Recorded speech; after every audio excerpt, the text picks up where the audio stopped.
Just give up already. Yeah, you should try transforming into someone who doesn't fail all the time. Today, Cuphead is one of the most successful indie games ever produced. With legions of fans and a successful Netflix series, My brother Mugman is the smartest person I know. its legacy is rapidly cementing itself as a towering achievement in the indie gaming ecosystem.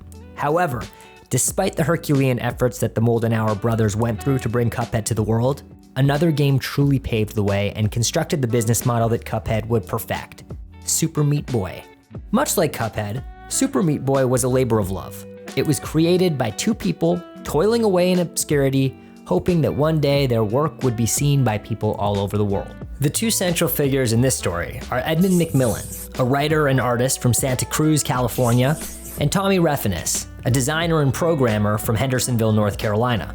Meat Boy started his life as a Flash game, released in 2008. The game was designed by McMillen and programmer Jonathan McEntee. This proto-version of the eventual indie smash hit was a deeply personal experience, steeped in edgelord tropes of the time. It's a mashup of Nintendo-style side-scrolling techniques, raunchy humor, and hyper-violence. As you might assume from the name, the protagonist of Meat Boy is a small boy composed completely of exposed muscle. He has no skin or epidermis to protect him from the elements. For McMillen, this was a visual metaphor of how he felt whenever he left his home. Exposed, raw, open to the elements. The game started as a prototype that McEntee, a fan of McMillen's previous indie game efforts, brought to him with the offer of possibly working together. Having made games like Host, Triachnid, and Dead Boy Dress Up, McMillen was something of a viral sensation in the burgeoning world of Flash-based indie games. The original Meat Boy game, developed over a 3-week period, was released on Newgrounds on October 5th, 2008. By April of the following year, Meat Boy had generated roughly 8 million collective views. The game was a smash indie success by anyone's standards. Soon thereafter, McMillen partnered with Refenes to form Team Meat, a company with the express purpose of building a higher production valued sequel to Meat Boy. Due to the success of Meat Boy, McMillen was approached by Xbox Live Arcade and WiiWare to see if he would be interested in producing something for one of them. He and Refenes ended up deciding to go with Xbox, and after pitching sequels to his previous games Gish and Aether, they decided to produce the game that would set the indie world of the early 2010s on fire: Super Meat Boy. Unlike many game designers, McMillen approached game design from a deeply personal perspective. He's constantly attempting to find ways of smuggling highly personal ideas into commercial game vehicles. He almost approaches game design as a novelist. He's always looking for ways to write about his struggles or interpersonal problems, but through the lens of a game people would want to play. And the development of Super Meat Boy was no different. Suffering from agoraphobia, McMillen decided to write about his relationship with his wife. The idea being that he saw himself as Meat Boy, a blob of meat incapable of surviving in the outside world. However, when forced to embark on a heroic journey to save his beloved partner, he can do anything he sets his mind to. This deeply emotional core lends a sense of intimacy and tragedy to a theoretically tired trope of saving the princess in the castle. Super Meat Boy played into the side-scroller riff that its predecessor established even more. It dialed up the difficulty considerably. Yes, the ghosts and goblins and Super Mario Bros. Influences are there, but now the difficulty level is maxed out. It's an interesting tension from a player experience perspective. You're constantly struggling to get through levels and navigate moving buzzsaws, but there's also this sad undercurrent to everything you do. With every jump and movement you make as Meat Boy, he leaves a trail of blood behind him. It seems like every jump and every dodge would be painful for him. But you know he has to soldier on in order to rescue Bandage Girl. As McMillen wrote and worked on level design, Refenes coded the game. Believe it or not, the game, which featured more than 300 levels, was bug tested by the pair and their families. Despite having a deal with Xbox, it truly was an indie affair. They were producing the game under extreme circumstances.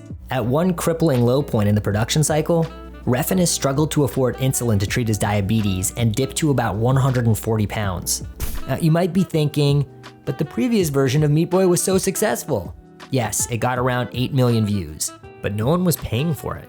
It was free to play online. However, McMillen and Refenes felt that they were onto something. If they could just get the game across the finish line, they could upload it to Steam, and maybe a few people would download it. The development cycle of Super Meat Boy was chronicled in the hit documentary Indie Game: The Movie. which showed the financial hardship, interpersonal strife, and emotional toll producing the game took on the pair of creators. However, in a true Hollywood ending, their stick-to-itiveness and fortitude prevailed. On October 20th, 2010, Super Meat Boy was released via Steam, and despite the execs on the project repeatedly saying through the development process that the game would not draw widespread attention, it was a smash hit almost from the word go. It got the second highest Metacritic score of all time on Xbox Live. Following its release on Steam, Super Meat Boy was released on every major platform and PC. It was nominated for multiple awards, including the grand prize at the Independent Games Festival, Most Challenging Game by IGN, and named GameSpot's Best Downloadable Game. Meat Boy became a sensation almost overnight. It sold close to 2 million copies. Additionally, Macmillan's follow-up project, which was supposed to be a 3-week-long side project, The Binding of Isaac, also sold close to 2 million copies. So what does that mean? That means sequel time. On August 29th, 2014, Team Meat announced a sequel would be produced under the name Super Meat Boy Forever. Their plan was to develop the game for phones, tablets, and Steam.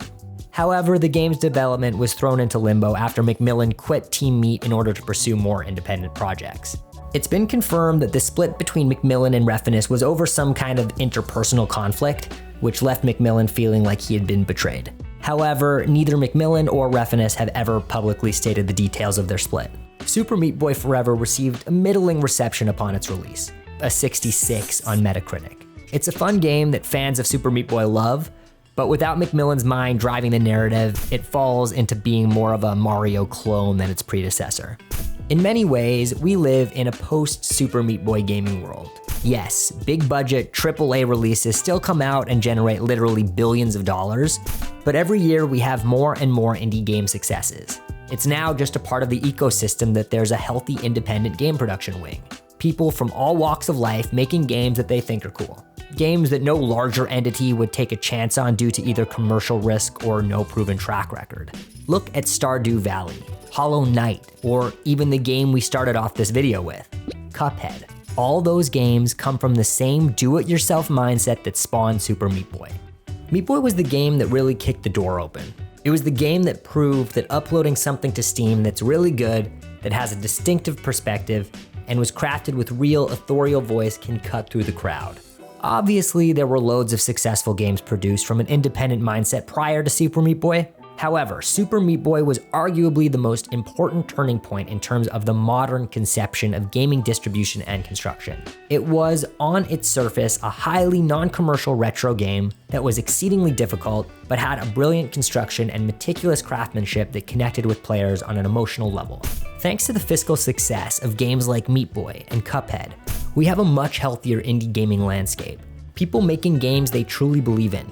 Games that might not at first glance seem like they'd be a runaway success, but given a chance can truly reshape what we conceive as a viable path forward for gaming as a whole.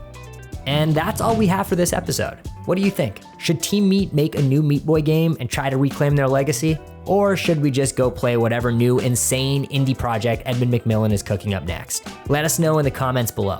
And as always, like and subscribe to Nerdstalgic Gaming for more videos just like this.